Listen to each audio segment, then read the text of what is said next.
Once when I was about 10 or 12, we were playing out here by the barn, and we had to climb over a barbed wire fence, and there was something to step on, and then he jumped over, and I jumped over, and there was a board on the other side with a nail sticking up.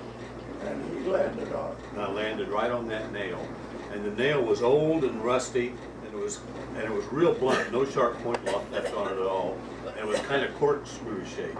It went right through my foot, and I had tennis shoes on, and someone just bought those shoes.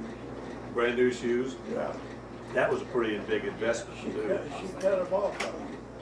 She said, Steve, if this nail went between your toes, I'm gonna hang you. So someone ran up to the house and got Mom and Dad, and they went back. She got a bucket of soapy water. First they tried to pull me off the nail, but every time you pulled on my leg, I'd push down, and every time I pulled, then with my leg, then my hands would push down, and I couldn't pull off because I don't know, I guess it hurt too much, I don't know. So they got a knife and they were going to cut the shoe off of me, and that's when she threatened me and said, if this is between your toes, she said she was going to kill me. So they cut the shoe off, and there was the nail going through my foot, and then... And no blood. No blood? No. Not a drop. So they went ahead and pulled my foot off of it somehow. I don't know how we ever did that. And then they're taking me to the emergency room, and I was just covered with dirt, I'd been playing, and Mom was ashamed to have me go anywhere and have anyone see me, so they brought me That was Grandma. to wash my feet, and I don't know, maybe my face too, before anyone saw me like that. When I was cutting grass, Becky was cutting grass out here, and I was moving stuff and moving the chairs and Yeah. and I went over to pull that, and it fell over my back. So I sat there on the ground till Becky turned so she could look at me, because she couldn't hear me if I yelled, so I just sat there. She said, come on, we're going to the hospital. I said, I'm not going to the hospital like that. I'm going in to take a bath and you are too. She took her to Sealing to the doctor because she didn't think it was this hospital. Well, mainly, we thought we might get to, and the other doctors just don't think they can even x-ray a piece of it. So we went on Sealing, and we were back home in an hour and a half. And it Really? takes us an hour to drive down and back. And they called the doctor, and he came in. Go to the emergency room in Indianapolis.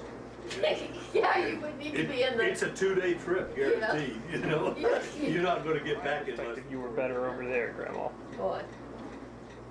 When you're sitting over there so I can get you on tape. I don't need to be on tape. Yeah, You know, you can't talk if you're not in front of the camera. Don't talk nasty because Ryan's getting this on tape. Don't tell me you're gonna sit over there and keep still. I know you're not made that way. you probably won't have anything to say the whole time.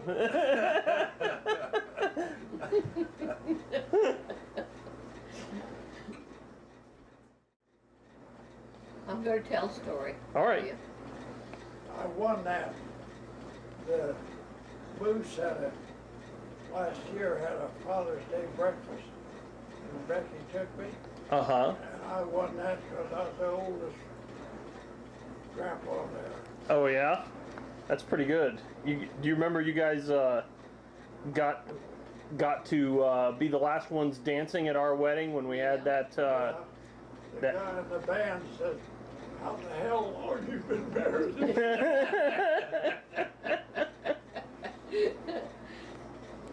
When I was between the 8th grade and starting high school, we were invited to a party, a hayride, but we were to bring a horse.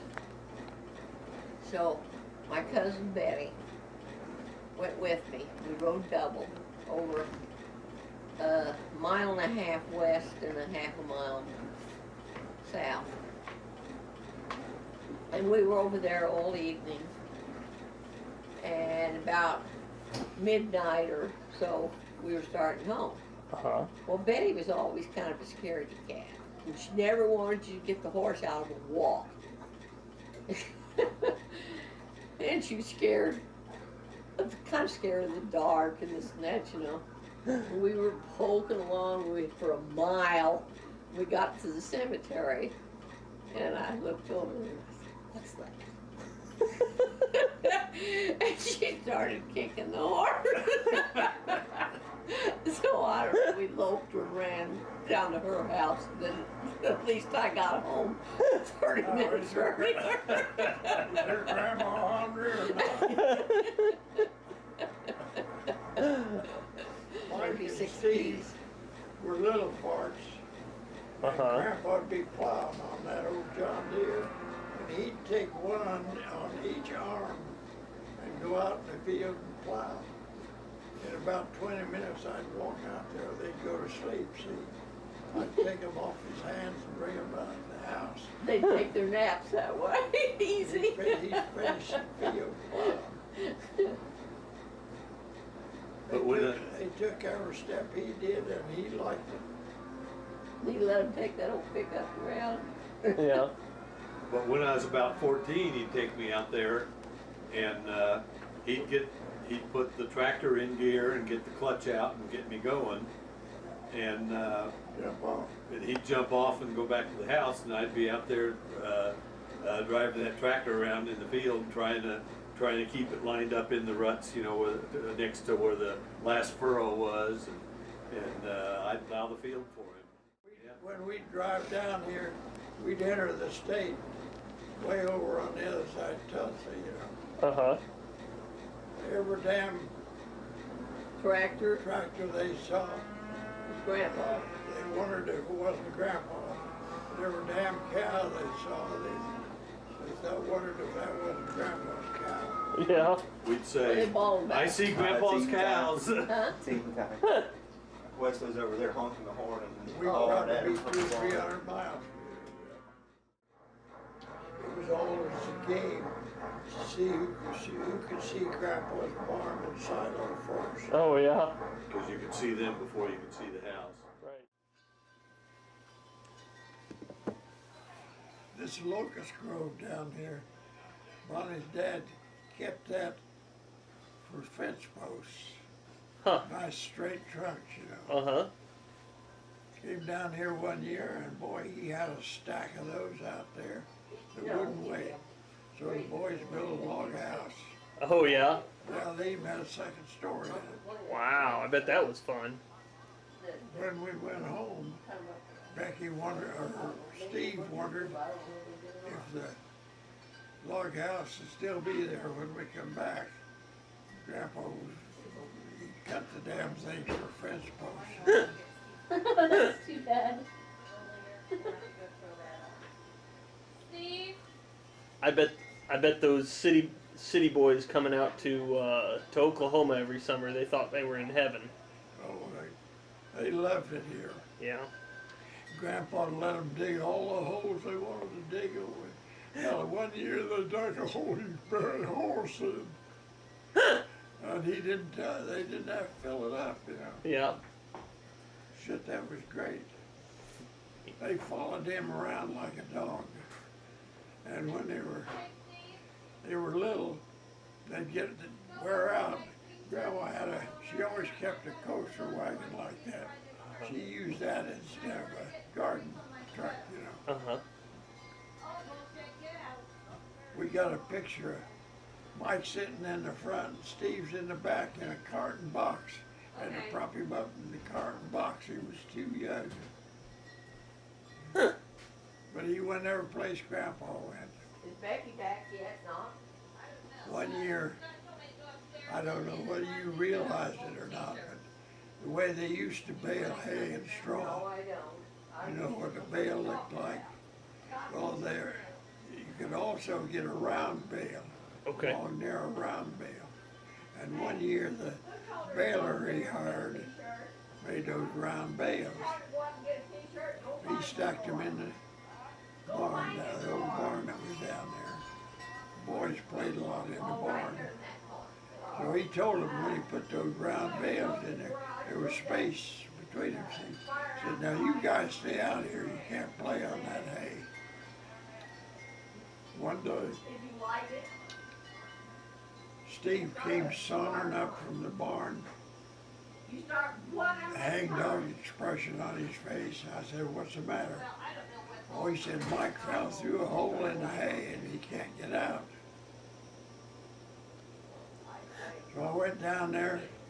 Grandpa had a hay rope hanging on a nail.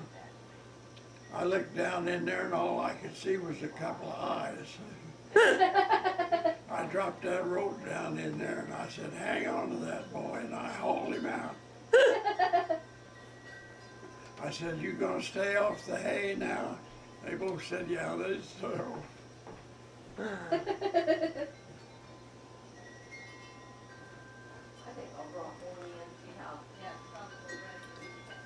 Well, and they had all these cousins out here to play with too.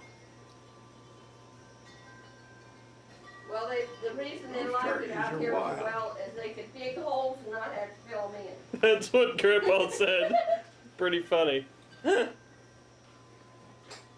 My dad had a next door neighbor that was a hardware wholesaler. And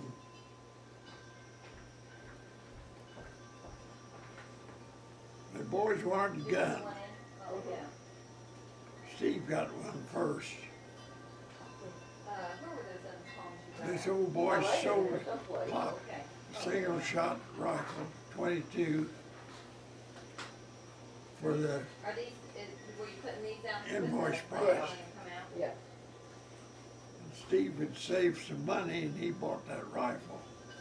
Well, he had that 1 year and Mike had to have one, so he got one the same way.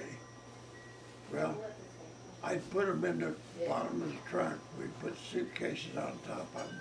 Always brought them down here. Grandma'd let them shoot pigeons. That old chicken house down there, she didn't like the pigeons in there anyway. I can smell it. And she let them shoot the pigeons. Okay. I can smell the hush puppy mix on it.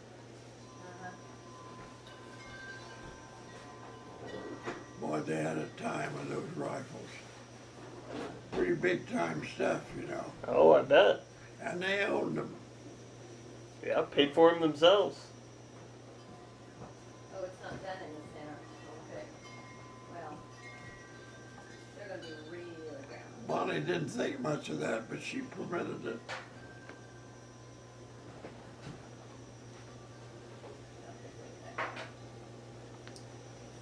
One day, we were standing out here in the yard. Mike was out there with his rifle, and a hawk went over. Uh-huh. Damn if he didn't kill it. Wow. Okay.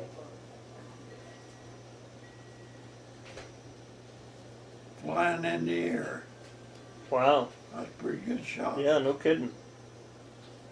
Try and watch the time. Yeah.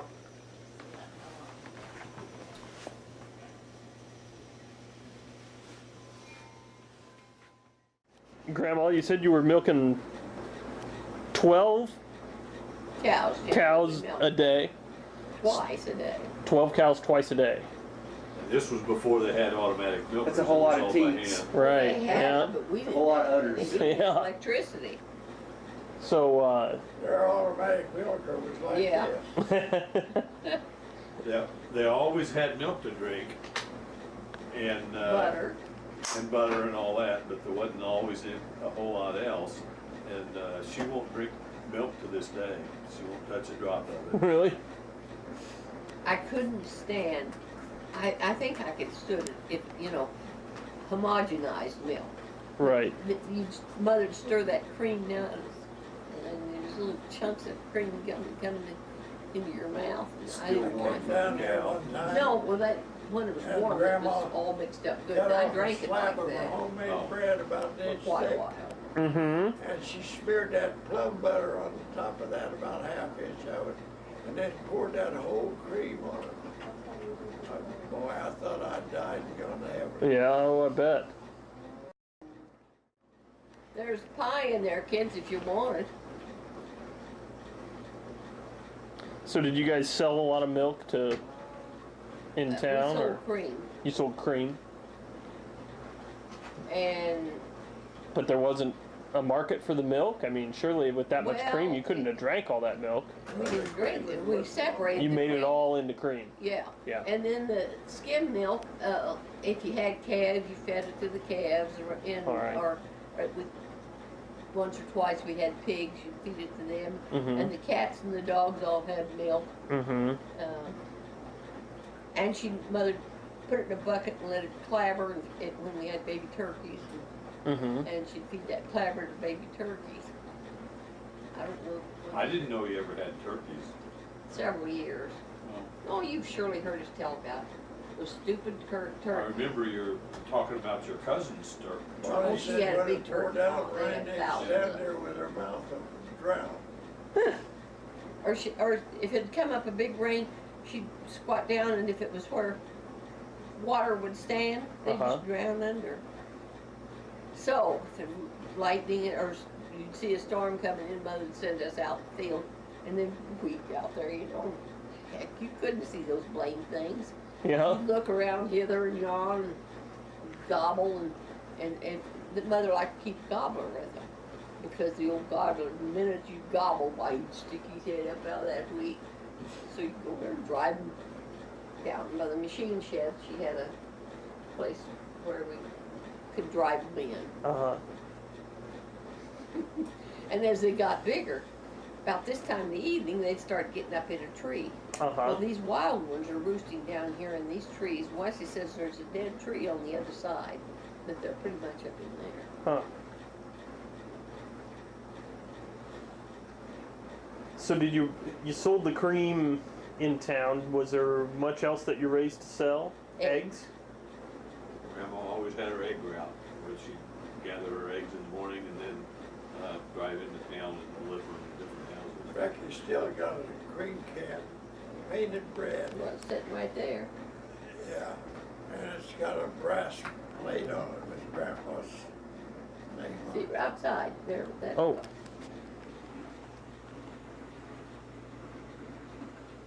And you filled that up with cream and you took it into town? Yeah, I don't really vaguely remember how much it was worth, $3 or $4.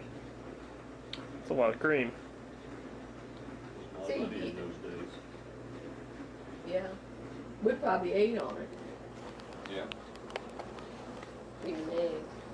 She didn't always have an egg root or a creamer. She did sold whole cream during the war for a few years after that, you know. Did you ever sell to a dairy or just to individuals? Well, I think sometimes I don't even, there was a place we took the cream, and some years, I think, when that name was put on there, they just took it to the depot and it went to Wichita or something. See, you didn't take it every day. Yeah. Probably made butter out of it. Yeah. Looks like it would have been spoiled after several days, as hot as it gets around here. Yeah.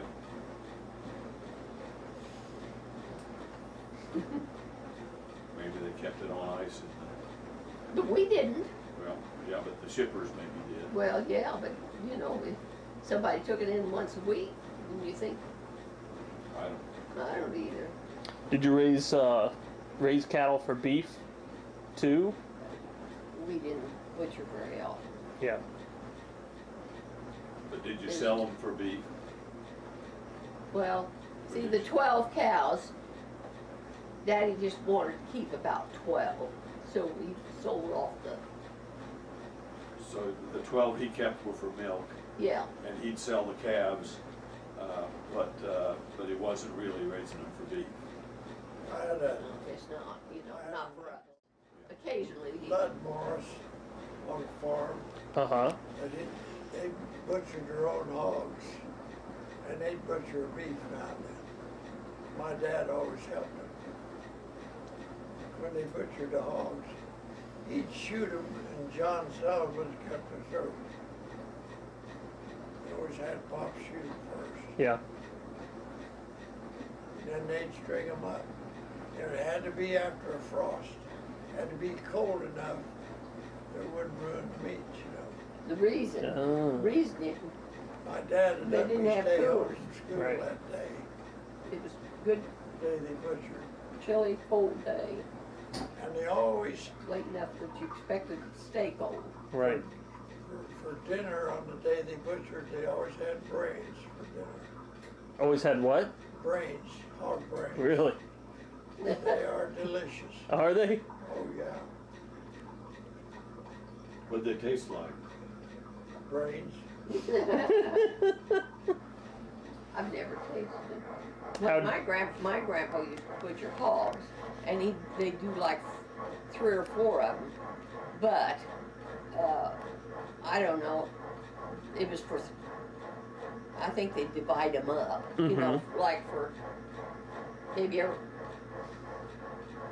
maybe a quarter for each person. I don't know how they did it. He was, every year for Christmas, we got a quarter of a hog. One year we'd get a front quarter, next year we'd get a hind quarter. Wow. They traded work a lot. My uncles, all of them, you get a good day's work, but one uncle, his days were always shorter than what he got. Yeah. And if you split a pig with him, you got the short. You always came out on the short end of it, and everybody knew that they would. How'd you like to have that reputation? Yeah. Bonnie's dad was a great guy.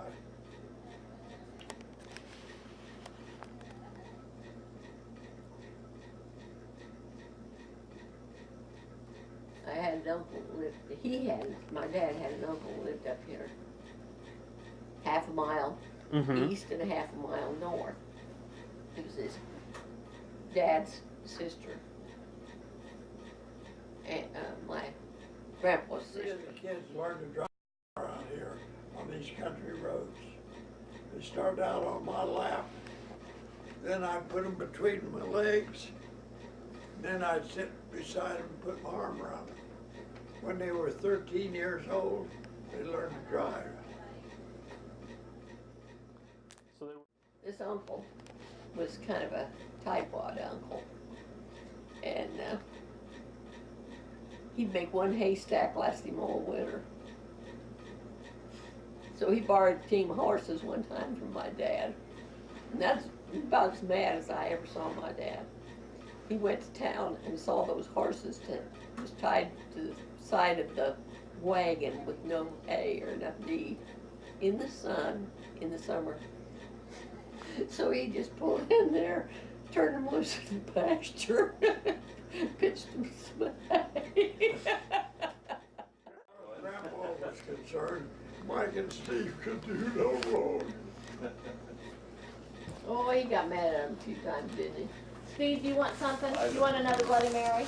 No, I've had enough. All right. Well, I can remember Grandpa getting mad at us when we knocked holes in things or ride the cabs. He got mad that time he played on those brown bales and got buried. Did he? Almost threw him off a tractor once. He got a little mad then. Did it piss him off just a little Yeah. bit? Yes, but I Yeah, said, there was a no, plow in the what over back. the bales anymore? Mike said, no. Brian and I and a couple others herd cattle Yeah. out here one time ago. Set us up at each of the station like a bunch of cattle got loose and we Well, they turned them a loose. corner. We had to, they turned them loose. Yeah, we wanted them to eat the grass along the road out here. Yeah, and so we would move them all and Dad just told me when a bunch of bulls run your way, just yell and scream. And that was pretty easy to do. Well, he was pretty skeptical. He didn't think, Yeah, you know, it these would things really are, these go. things weigh a ton, you know. Yeah, And yeah. he was pretty little, so he was a little skeptical. But when they came toward him, he just waved his stick and yelled at him, and they all ran the other way. He turned around, did he run? Well, I don't know, They Yeah. turned the corner. Yeah. But he felt like he was a real cowboy then because he had When I was heard it. a little kid, they put Wesley and me on a horse. And maybe in that field up there didn't have a fence. And we were to keep them up there in that area. Well, we'd get to messing around and fall off the horse. We couldn't get back on, so we'd have to lead the horse back in. Mother put us back on the horse, and we'd go back to the field. And I had to stay like till noon, you know, to keep them out, then we'd bring cows in. And I suppose we were maybe four or five, or maybe 5 and 6. Wow. Because we, Yeah, if you can't get back. yeah. Did they ever scatter while you were back to the No, house they to were get on pretty the horse? busy eating up there. Yeah. You didn't have to do much. I bought a bull one time, that'd go over the fence like it wasn't there. I mean, he'd hop Was over that your there. dad, you say? Yeah. Oh, your dad. Some farmer way south of here called him up one day, said, Ivan, your bull's in my field out there. So I went there with him down there to get that. We chased that son of a bitch back up here, boy, he'd go over the fence. Throwing clods at him. Grandpa said, There. I wish I had my shotgun. I said, you wouldn't shoot him, would you? He said, I'd sure burn his ass. Well, let me tell the rest of it now.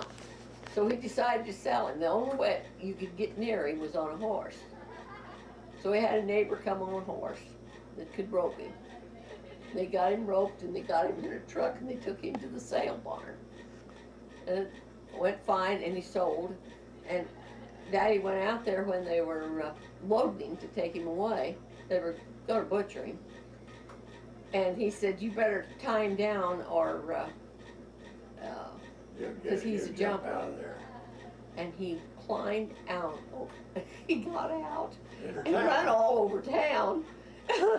And they finally had to shoot him. and then take him to the butcher. There was a small pen next to the barn, and they had some young bulls in the pen. And there were stanchions in the barn. You know what stanchions are. No. If you're going to milk the cows, you get them eating, and they have to stick their head through the stanchion to eat. And then you close the stanchion, that locks them in place so you can milk them. Oh. Because it's sort of like your head in a guillotine or something. You know. Well,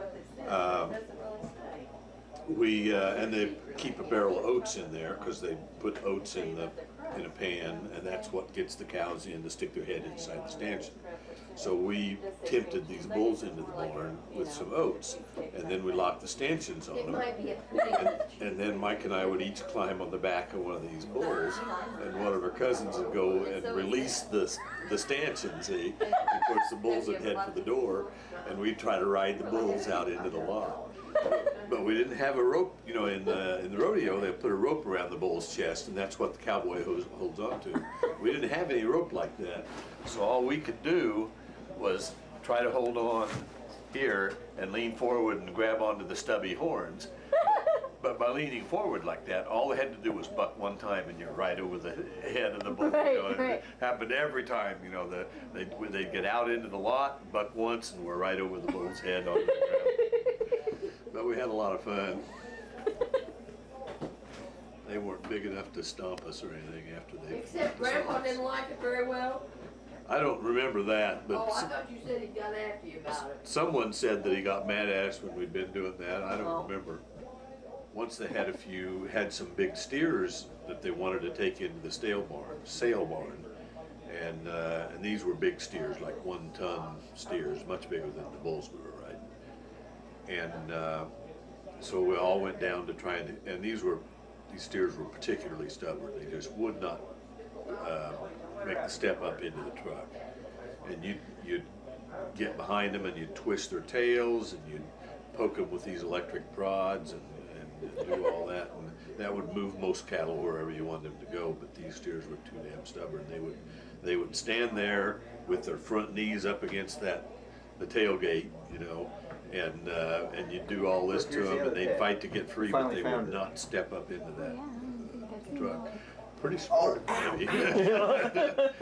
They knew they had a good ear and they didn't know where they were going. Yeah. It And turns the out they State were. barn is not where the steer wants to go.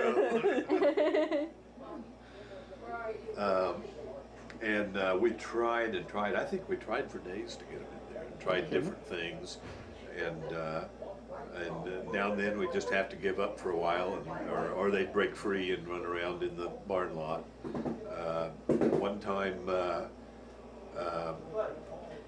we had the gate open so that the truck could back in, and one of them broke free and he was running around the barn lot and he made a run for the gate.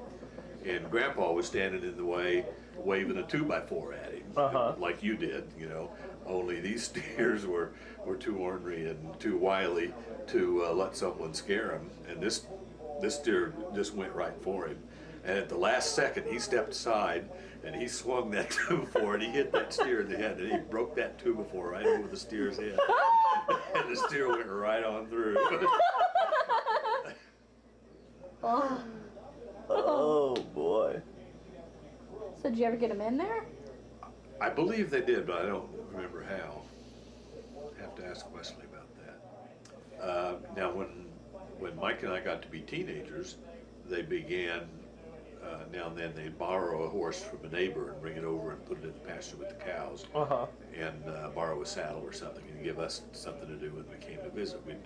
We would try and get the horse saddled and ride him. And there was this one horse that they borrowed one time, and he was about half wild, and he loved to run. You know, I don't think it was difficult to get a saddle on him, and it wasn't difficult to get on him, but once you got on him, he'd just tear ass. And you're up there, you're just holding on for dear life. And this was a big horse. I mean, I seem to remember he was like 6 feet high at the shoulder or something. This was one big horse. Yeah. And he ran fast. I was on him one time. Oh, we kept him in that field, the field just past Wesley's house. All right. Because it was recently plowed, and it slowed him down a little bit. But I was riding on him in that field one time, and he just took off and headed north and went straight for the barbed wire fence. And he ran full speed till he was like 20 feet from that fence. And then the way a horse stops is he locks his legs and points them forward, you know, and it just kind of, and when the locked legs hit the ground, it just kind of makes him hop, you know. Yeah. And so 20 feet from the fence, he locks his legs, and I just went right over his head. I could have got hung up in the fence, but I didn't. I probably landed in the plowed dirt, so I was okay too. 'Cause, most of the horses we borrow, you just have to kick them and, you know, try and get them to well, actually, you'd go down the road and you'd kick and just try to force them. They didn't want to go anywhere. They wanted to stay close to the barn. That's where the oats were, you know. And to get them away from the barn, you just had to really work at it. And then when you allowed them to turn around, then they'd run back to the barn. So you'd like work for 45 minutes to get them a quarter mile from the barn, and then it'd take like 2 minutes to run back to the barn. The kids had to wear, they were all born with flat feet, so they had to wear prescription shoes. We'd go to this doctor, he'd write the prescription, pay about $65 for a pair of shoes. Well, Grandpa had no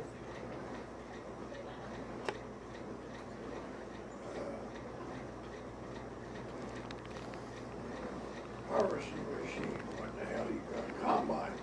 An old combine sitting out there. It had a ladder to climb up and see.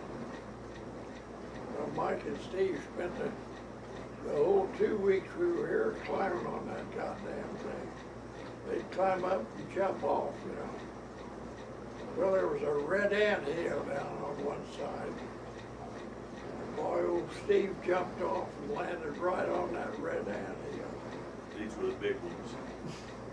Fire ants. Yeah. Shit, He was back up on that combine, stripping off his clothes, you know, beating himself all over trying to get these ants off of him. And pretty soon he had all of his clothes off. Dad ran out there and got him. Boy, he had welts all over him. How old was I? You weren't very old. 6 maybe? Yeah, maybe something like that. I thought maybe 6, but I don't remember real well. My mother said that boy will never live to be 50. Yeah. It's just dumb luck. I had a sack of sweet corn on my back, and there was an electric fence, which was just one wire actually. I stepped over the wire with one leg, and I was about to step over it with the other leg, so I was standing there straddling the wire. And someone down the line climbed over and kicked the wire, and it just started twitching back and forth between my thighs. And in between the legs, he's in there holding the basket, and it's shocking him back and forth. At least it was twitching sideways instead of Up and down. Stood there holding the corn. Where we lived on Dayton, boys played with it. 40 feet There wide. was a boy and a girl across the street. They played with them all the time. What was that? Anyway, when we moved away, first Saturday that came along, Bonnie had to take Steve back over there and play with him. Stephen's line. Well, there was a vacant lot there. Steve was running across that lot, and he picked up a Coke bottle, and the damn thing was busted, cut his hand. You remember that? Yeah, I didn't realize it was after we moved. I took him to Doc Hansel. Doc says, he says if I sew it up, it hurts like hell. It takes a long time to do it. But he said if I put clips in it, it hurts even worse, but it doesn't last very long. You have to hold him. Boy, I could have held a tiger easily. And it was a terrible scream for 4 times, huh? Yeah, boy. I've still got the scar where the I bet bottle you- cut me, and you can see the scar for the 2 staples that he put in. Didn't he put in 4 staples? I don't remember 2. I don't know. And then there was the scream Brian did when he got his finger in the door. Oh, Lord, that was awful.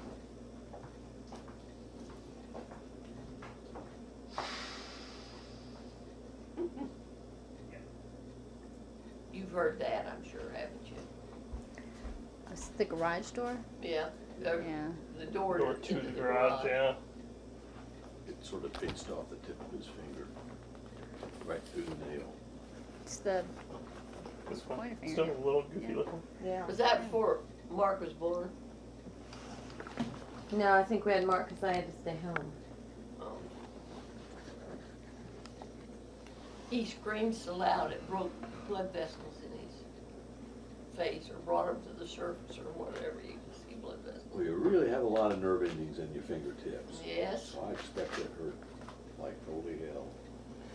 Well, you know, Thankfully, when I you don't shut your remember. finger in a door, Hmm? when you shut your hand in a car door, you know it hurts bad enough. Yeah. Little old fingers in a.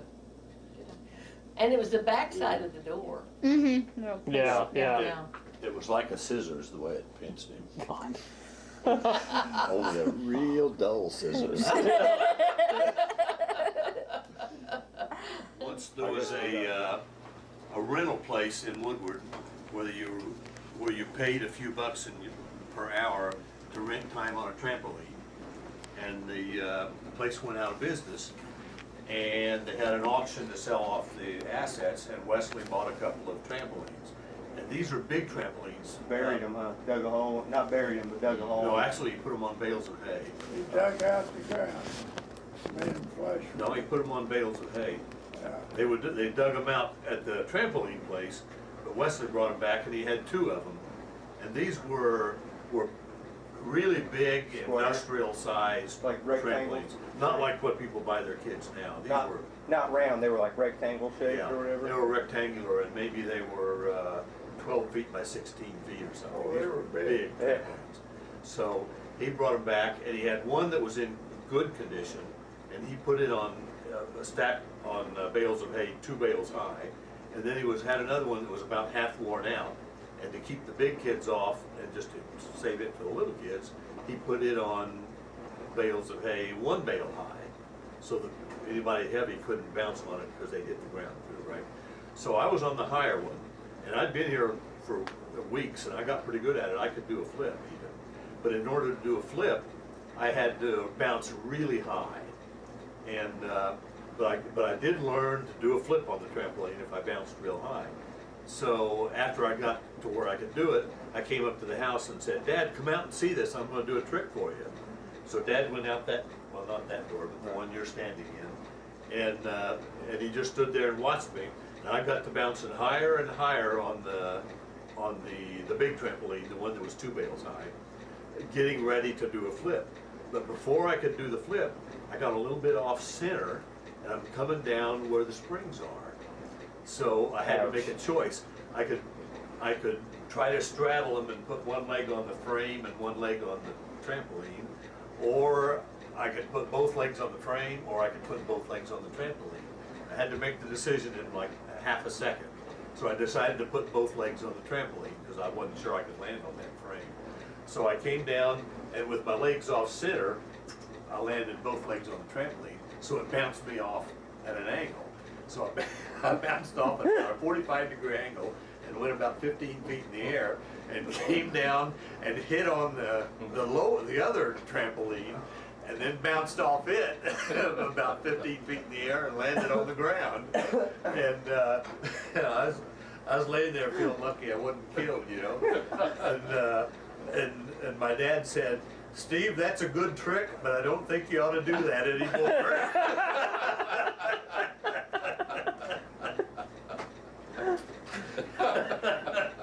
I'll never forget that. Grade school, lower grades, there was a bully in the school. Well, the school was a block down the street from where we lived. And there was an alley behind it, lots. And that alley would clear down to the schoolyard, you know. I'd go home and boy, my clothes would be all torn up, and I'd be dirty. My mother would have a fit. My dad got me off in the corner and he says, "Son, you have to learn to take care of yourself." He said, "If he hits you, let him have it. You get him back." Well, we're in school the next day. Sure enough, by God, he picked on me when school was out. I run down the alley, and on the other street, where the lots backed up the same alley, they wrecked a brick house, old brick house. They had a pile of brick, great big pile of brick. I run down the alley and got up on top of that pile of brick and got me a brick and told him to come after me. He came and boy, I let him have it. I thought I killed him, you know. He was laid out flat on the ground. So I ran home and my dad happened to be home and I told him. So he says, "I meant to use your fist, son. I didn't mean to use it as a brick." He put me in a car and we went down to pick up the kid, take him home. And he was gone. He was young. I said, "Well, he's still alive then." Did he pick on you anymore? No, he never picked on me again. Another time, I decided to really have this. Yeah. this was on University, and the kitchen sink stopped up. Uh-huh. Well, I went down in the basement and I had a clean out there. So I was down there and all ready. Steve came home. I said, "When I yell, will you turn on that disposer?" Well, Oh, you mashed your finger or something. I don't know what. Anyway, I made a noise and he turned the goddamn thing on and I didn't know it would catch me. I should have put all over me, right there across the room on He the mashed wall, his you know. finger or something and yelled out. He turned it on. cleaned that up for a while. I didn't remember, I don't know this story either. I forgot all about that.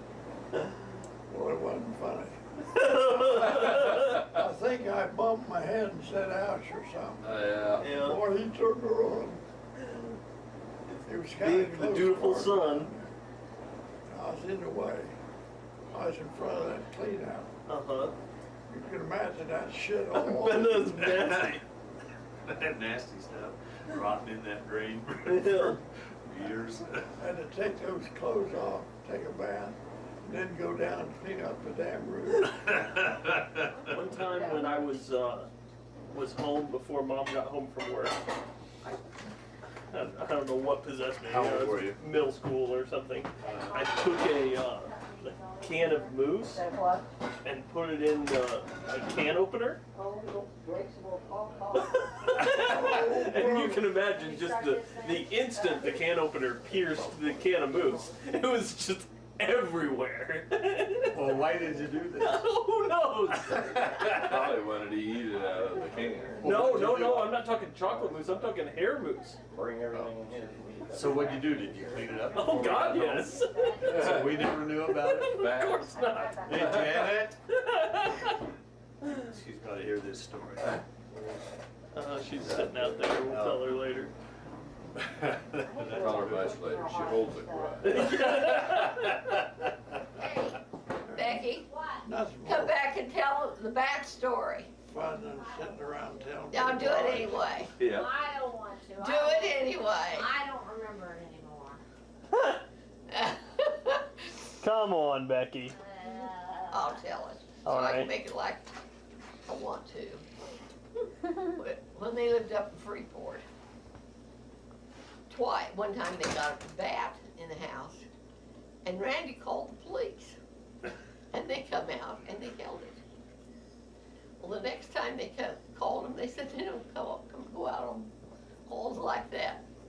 Well, anyway, the boys were little kids, Uh-huh. and Becky was in bed. Becky and Randy were in bed asleep, and Becky felt one go past her face. Then they'd go. We had one on University one time, and I would feel it go past. It didn't hit me, but I could just feel the air or something. Anyway, And that damn thing would light in the curtains. You couldn't get to it, you know. well, this is changing the story. Well, I'm telling the story. Excuse me. And so, Randy, Becky said, come on, you gotta get it out of the house. And he said, just shut the door. If you know it's out of the room. She said, well, I'm not leaving that bat out there with the babies, 2 babies. So they got up, What 2 babies? Marcus Okay. Chris and Todd. and Todd. Not the Bats babies. No, Yeah, Chris So and they Tom were started- little guys then. Randy was really worried about them, so they put an undershirt around their heads, keep it out of their hair. The head and tail's about getting in your hair. And he was running great around in a story. pair of jockey shorts. She With a heard her broom. night, yeah, with a broom. And they saw it go down the stairs. And so he was going downstairs, and you remember how their house was, that big hall? Uh-huh. And then went into the living room, and he saw it go into the dining room, and so he was walking around like this, that fanning that In his broom. underwear with a t-shirt tied on his head. And that windows wide, open wide, not open, but no curtains pulled. Creeping around like that, and he gets into the dining room, that cockatoo goes, walk! Scares him to silly, and he jumps back and falls over their glass top coffee table. Oh, no. And Becky, were you laughing, Becky? Yeah, he got mad. You know where Mike and Susan used to live on Kessler Boulevard? Well, there were a lot of bats in that neighborhood, and if you went in their backyard at night, you could just see them There were bats flying everywhere, flying all around the backyard. And Mike never told Susan those were bats. He let her think they were birds. And she used to enjoy going out there and watching the birds fly around in the late at night. And he couldn't tell her those were bats. She couldn't handle it. I think we should call her right now. She'll be watching this CD someday. And she'll find out there. You better never show it to her. Oh, poor Susan. One time we came home, on, well, not where we live now, but one of our first houses. It was on Rockford Road. We came, No, the we other came home, El Monte Court. and we'd been out at the movies or something, and we came home and we're getting ready for bed, and went and opened the door to the closet in our bedroom, and a bird flew out of it. Cool. Wasn't two Yeah. birds, was it? One bird. And we have no idea how he got in there. There's no opening in the closet for a bird to get in from outside. Well, you know how our garage was the louvered doors we had? Yeah, Well, where the furnace was, Bonnie and I were in the garage one day and something was scratching And I around. told him, it says it sounds like a bird in the chimney. Bonnie says there's a bird in there. I said, hell, a bird can't get in there. And I opened the door and hear that damn bird waddled out of there. Drunk, you know. Fumes off the furnace. They roosted up on there and got drunk and fell in. Fell in. So I put a cover on the chimney. Mark Moore had squirrel. And, let's see, it came down the fireplace chimney, they figured. no, I think it came down the standpipe and crawled through Yeah, 'cause the it was trap- dirty. And crawled through the trap in the toilet and out through the toilet bowl, and then No you'd go around the way. house eating peanuts out of a peanut bowl and Muddy and muddy and Nasty. dirty and spreading nasty muck all over the house. Makes you think Probably you a should squirrel. check the toilet before you sit down, huh? yeah.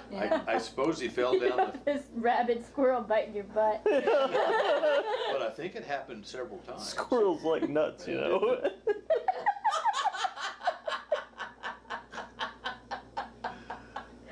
Tape editing. I'd like to see Randy without broom.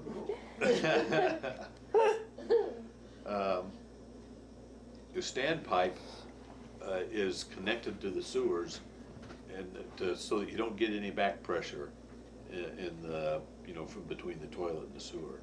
I think that's what it's for, and to relieve any pressure that might build up. And it's open to the air, so the squirrels would run around on his roof, and maybe they'd climb into there thinking it was a place to hide, and end up falling all the way down. And they couldn't climb out the pipe, so they'd go the only place they knew how. They'd Go further. through the pipe and out through the toilet. I'm Now just they- really surprised they would go Yeah. underwater. Me too, I think they'd Well, they drown. might have had, not had a choice. You know, they might have fallen into the water. Yeah. They just That kept going. chimney's warm in the winter time. Well, now they're talking about the standpipe. Oh. Okay. But how they figured they could swim through the trap and Well, come out maybe of they, it. see, they were probably head first. Yeah. And when they started falling, they just made went Yeah. clear down to the bottom of it, and maybe they were Just in the kept water, going and till they all they came could, out. I mean, there wasn't any place to go but forward. I think when we get home, I want you to go up on the roof and make sure everything on the roof is vented, it's vented out, is covered. With a screen. That'll be your first job when you get home too, Brian. We've got squirrels around our house now. Yeah. I think Yeah. they, Trees lot getting of it. big. they eat the seeds out of the pine cones. You got a what in your house? Squirrels in our Around. yard. Around the house. There aren't any oak trees like you had in Irvington, and yet we still have squirrels. And all I can figure that they have to chew on is pine cones, just to see. And that. bird Nancy feeders. Wayne had a squirrel drop down the fireplace and raise hell in the living room. I bet Couldn't squirrels. catch it, couldn't chase it out. Nancy and Wayne, boy Josh, when he was in high school or something, had snakes. And this snake got out, and one day Nancy saw it coming down the stairs. I'd probably garden snake, I don't know, wasn't anything she was scared of, Uh-huh. but she just opened the door and let it out. They didn't know where it went, she didn't know anything about it. Well, Gone. he was sorry about that, and, you know, he kind of bemoaned the fact. About a month later, or maybe 2 or 3 months later, some kid found it and knew it was Josh's and brought it back to him. Found your snake. Then she had to admit it. Oh, that's awful. Well, the boys used to have gerbils, and now and then the gerbils would get loose, and they'd run all around the house. And of course, they're no different from a mouse. You know, it's Or a rat. well, too small for a rat. They're mouse sized. Oh, But how you gonna catch a mouse without hurting it? yeah. It just didn't seem possible. But we did run on a way to do it. If you save those cardboard tubes that your wrapping paper came in, and if you knew he was behind the couch, for instance, you could run that tube in there, and then watch, and he'd always run into the end of it because they couldn't resist Holes. a hole like that. And as soon as he ran in the end of it, you grab it out of there and cap both ends, and you've got him caught. That's the only way we knew how to catch those gerbils. If it hadn't been for that, we just had to put out mouse Somebody traps. tell you, Yeah. did you just run onto Just that? kind of figured it out. I think we used the vacuum Hose, cleaner wands. wands. That was Somebody was telling me this, and it was Norma, which is a cousin of mine, and Arlie's her husband, and he had a nephew that has a farm down here someplace.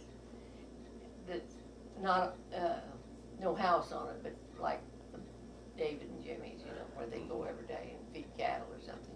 And there were several cats, and he went there one day, and this cat attacked him. And he went to the truck and he was going to shoot it, and he was afraid he'd shoot something else or do some damage. So he got I can't remember whether he got the gun and beat this cat to death. And so because he wanted to take it to the vet.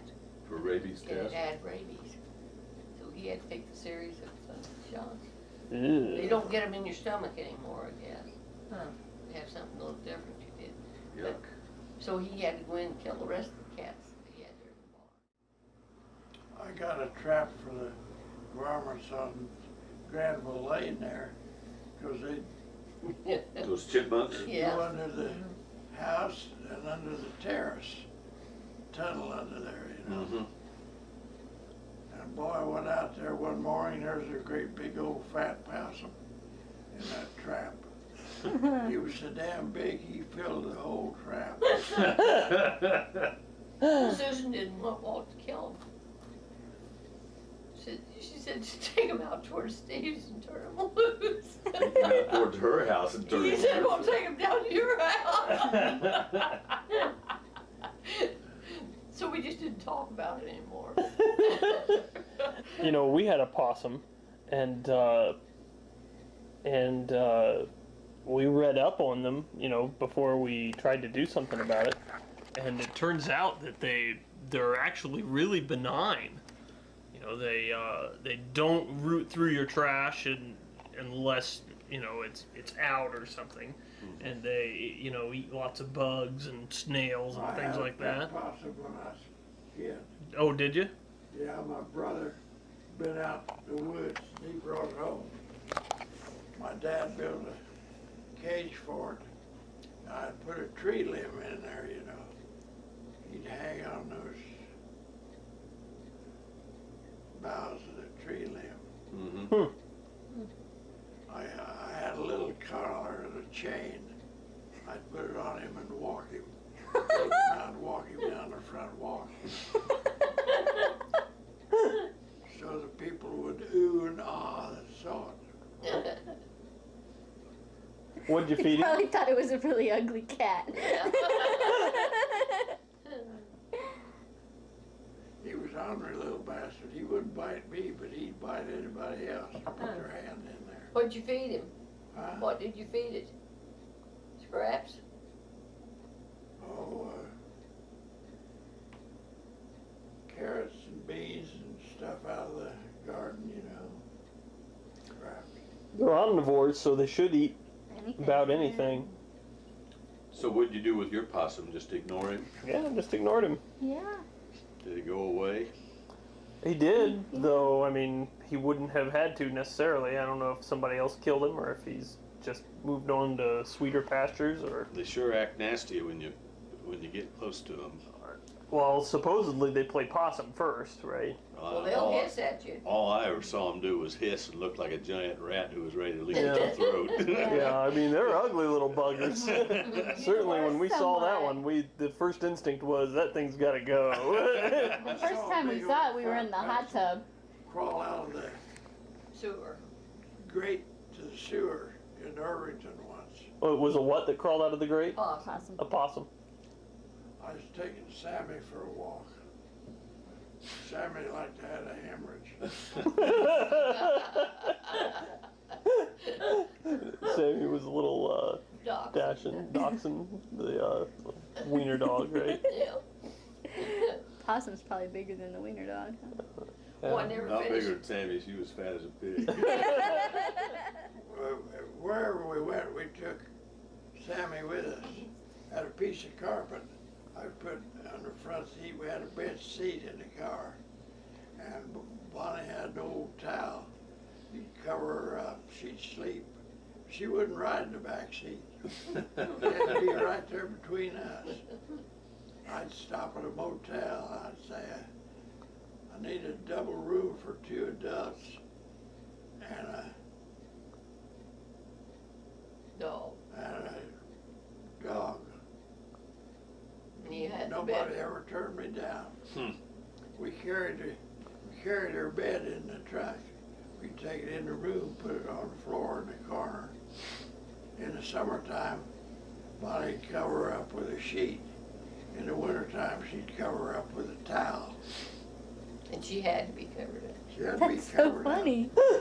God, Why would, as fat as she was, how could she ever get cold?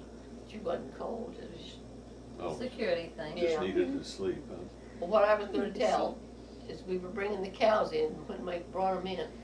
Mark Moore had a We heard them beside the road. Mark had a English cow dog of some kind Uh-huh. that was supposed to be, hadn't been trained. It was kind of a pup. He was going to get that dog to do something. Well, we had Sammy on a leash just out there.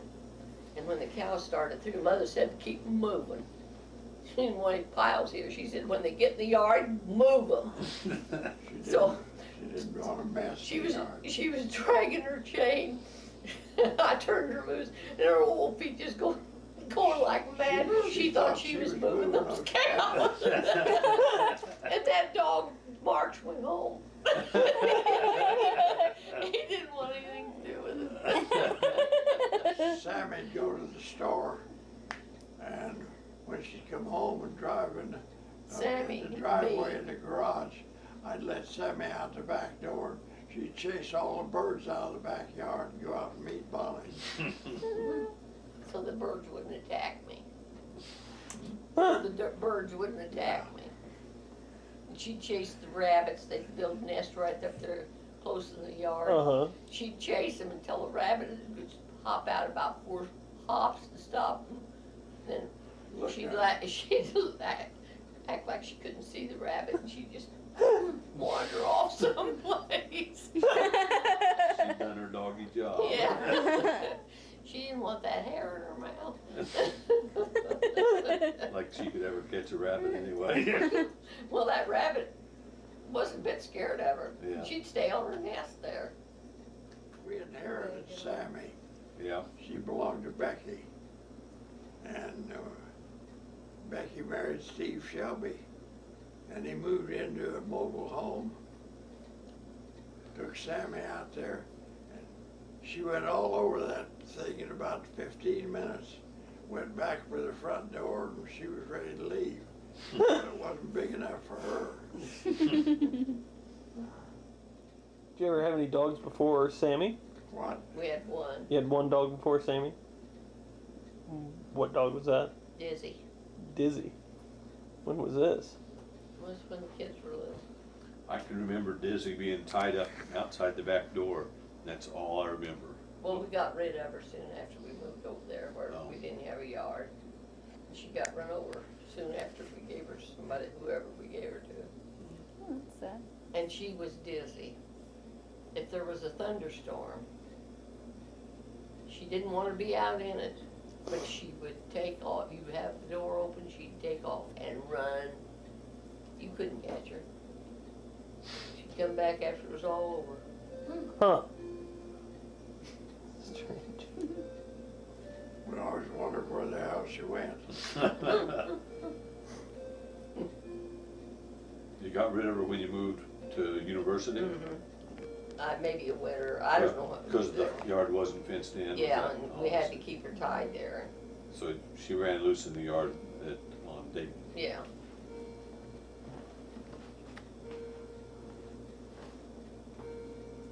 Of course, the yard was so small, she probably had more roaming room on a road.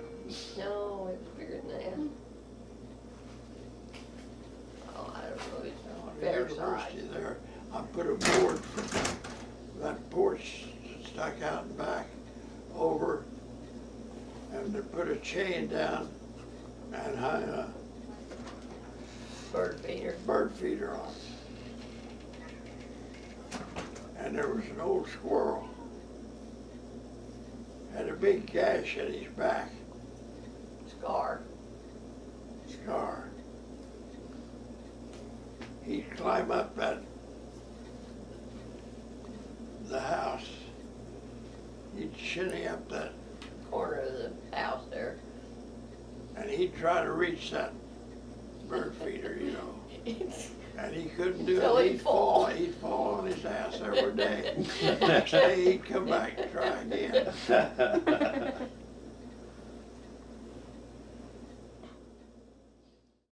Hey, can you remember your panther story? Panther story? That's probably my story. Are you talking about the Black Panther scaring Todd and Chris? Well, where did you learn it? From you? Yeah. Can you remember? No, I'm not even sure I can remember too well now. Sure. You want me to tell it? Yeah, If I go can ahead. remember? But my grandpa told it to all the kids, and he'd get all the younger kids around him in his rocking chair, and he'd tell about a few years ago why the panther just got so bad around. Just, they were getting pigs. So a neighbor come over and they said, he got in, a panther got in and got a pig from him. You still have to wear that? And so they all built their fences a little better. I know where they're at now. Just a little later, why Those are all another neighbor, non-fitted hats. though. another Oh. neighbor said, well, he'd come in and he killed 2 of his pigs, and they built their fences higher. And then another one, they went all through that again. And so they decided they were just gonna have to go on a hunt, and they were gonna have to kill that panther. So they got their horses and they You know where got Mike their, is, Grandma? Mom from I saw him walking around out there. I'm not in the way of. so they got on their horses and they Wanted to be. turned the dogs loose, and it was real early in the morning, and they went out and they looked all day long and they couldn't find that panther anywhere. And it's just along about dark, about like it is now. And they heard the dogs off in the distance someplace barking and carrying on, so they knew that the panther was treed. So they were riding over there and the dogs were all running around the tree and barking and carrying on. They looked up in the tree and there was this panther, and his tail would go slap, slap, and their eyes would go blink, blink. His tail would go slap, slap. We'd just be sitting there and he'd say, oh, I got you, you know. Oh yeah. the kids that'll go around and cry to their moms. And when, was it Mark? That would go cry to, or was it Chris? That wouldn't let me go past. Yeah. The slap. Yeah. Slap. It made me I quit can see telling. Chris being like, No, no more. But they want me to tell the story down to there. When we were here one summer and there was a tiger that escaped from a zoo in, I don't know, Oklahoma City or something. Yeah, Probably maybe 200 miles away. Kansas City or Yeah. something. And we were here staying up late with all our cousins. We were in this room over here in the living room, and there was the one window that faces west, and it got pretty late, and we were about ready to go to sleep, and everybody's watching that window, and we just knew that tiger was going to come through that window. Had everybody scared. When I was little, I went to my grandma's house once, and I was playing around with my older cousin, and she said we couldn't go outside. And I was like, why? I want to go outside. You know, and I think she just didn't want to go out and play outside for whatever reason. But she said, well, there's someone that's escaped from prison, and Grandma doesn't want to let us play outside. And so, like, for years after that, like, I was scared to go outside at my grandmother's house, even though, like, you know, even later on when I knew that, like, obviously the same person didn't, like, still, like, live in my grandmother's woods. So, like... How old were you? I was 6 when she told me that story.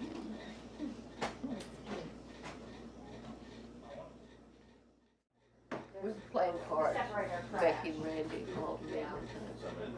And with Becky and I just beat them. Uh-huh. And Randy finally said, he said, well, if I can't win the cards, at least I can win in arm wrestling. And I put my hand up there. And of course I was cheating. But real quick, he just took a whole hand, I just put it. What's up? Saw such a look on his face.